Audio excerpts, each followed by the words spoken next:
Assalamualaikum warahmatullahi wabarakatuh. Kepada saudaraku kaum muslimin pemirsa Mutawakkil Channel rahimakumullah. Kalau Pak Imaduddin mengatakan Romel Abbas itu tidak memahami sejarah dan metodenya, Romel Abbas itu berkolaborasi membuat sanad palsu,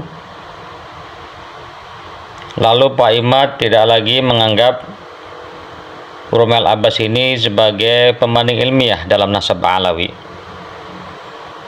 Saya kira narasi ini narasi yang tidak asing ya, dan bisa dibaca kalau akan nanti disuarakan oleh Pak Imad. Kenapa saya mengatakan begitu?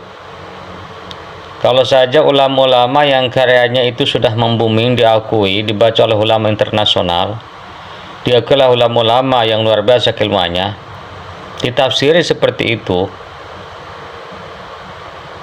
ya apalagi Gus Romel Abbas yang mungkin Pak Imad menganggapnya itu selevel atau di bawahnya. Jadi kita tidak merasa aneh ya, tidak kaget ya, memang begitulah jurus-jurus dewa telernya Pak Imaduddin. Pokoknya yang berseberangan ya mesti akan kena jurus-jurus narasi teler seperti ini. Para pemirsa, pada kesempatan ini saya ingin menyampaikan beberapa informasi ya yang kaitannya dengan narasi Pak Imad yang berseliweran di dunia maya, dan mudah-mudahan ini sampai ke Pak Imad langsung dan ditanggapi langsung oleh bersangkutan itu. Karena apa? Karena ini kalau orang yang bicara keilmuan suka dengan bernarasi masalah ilmiah, seharusnya itu dipertanggungjawabkan ya. Kalau memang ini sumber ini pernah terucap dari Pak Imaduddin. Saya pernah mendengarkan narasi ya, bahwa ketika Al-Janadi menyebut Bani Alawi, Pak Imaduddin itu menanggapi bahwa Bani Alawi tersebut adalah Bani Alawi yang dulu ada di Yaman Hadramaut. Bani Alawi Arab Yaman, bukan Bani Alawi adalah Ba'alawi, itu habaib. Lalu berubah lagi. Apa kata Pak Imad? Bani Alawi yang disebutkan Al-Hamdani, leluhur sebelum masa Rasulullah SAW. Jadi Bani Alawi bukan Ba'alawi habaib, bukan, tetapi leluhur yang disebutkan Al-Hamdani, yaitu sekelompok umat sebelum masa Rasulullah SAW. Lalu berubah lagi. Kalau Bani Alawi yang disebut oleh Al-Janadi itu adalah imigran dari India, katanya begitu. Nah sekarang pemirsa ya, khususnya kalian itu yang pengagum Pak Imad ya, yang selalu mengikuti channel saya, silakan konfir kepada Pak Imad. Betulkah itu ucapan itu keluar dari mulutnya Pak Imad sendiri? Dan minta klarifikasi rekaman video, biar nanti kita bisa menilai apakah konsekuen dengan ucapannya atau pencela-pencele, pindah gawang ya, atau nanti jangan-jangan bisa pindah lapangan kali. Para pemirsa, para hadirin ya, jadi kalau Pak Imad mengatakan ke Gus Romel seperti itu, saya tidak merasakan aneh dan sesuatu yang asing ya, karena memang itu ya, karakter Pak Imad itu seperti itu. Dia berpolemik dengan pikirannya sendiri, sehingga siapapun yang berbeda yaitu dianggap salah, dan pasti memberikan narasi-narasi yang itu yang bisa menjatuhkan orang yang berbeda dengan Pak Imad ini.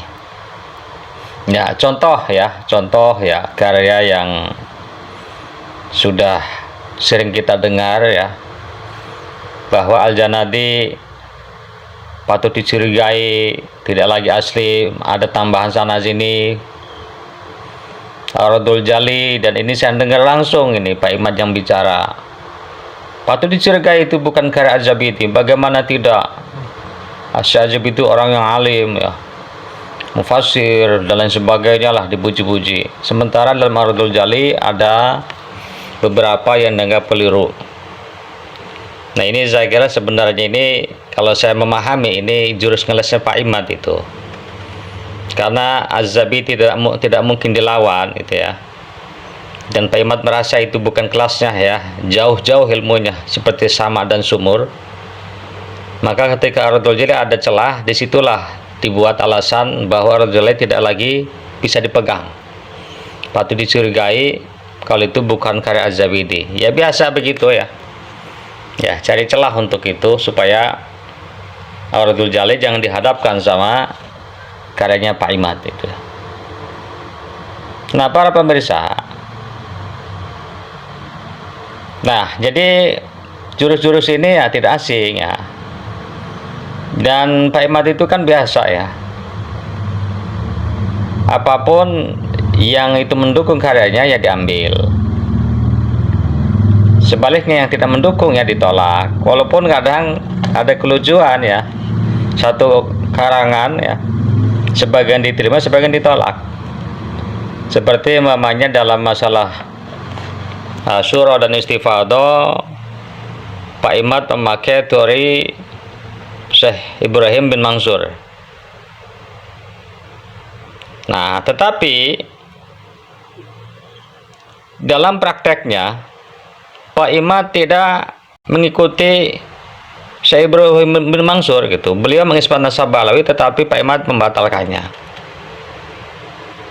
Lalu Pak Imad juga ngikutin Syekh At-Turbani ketika membatalkan nasab Alawi. Dan Syekh At-Turbani ternyata merujuk pendapatnya, meralat, dan akhirnya mengisbat nasab Alawi.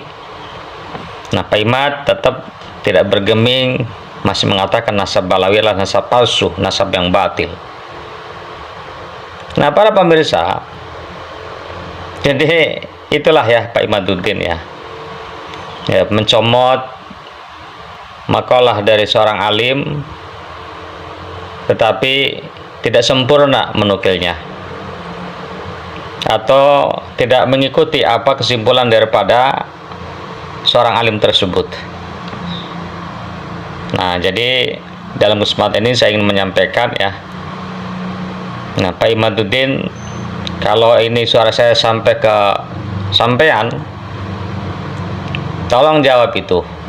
Ya, apakah betul saudara itu pancelet-pancelet dalam mengartikan atau menjelaskan siapa Bani Alawi yang disebut oleh Al-Jannati itu? Pak Imaduddin, saya yakin saudara sudah mengetahui ya, sudah membaca tanggapan Gus Surmal Abbas akan narasi saudara.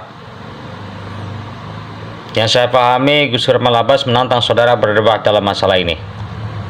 Jadi saudara, kalau seorang gentleman harus siap hadir dan jangan memberikan narasi yang ngeles sana ngeles sini ya.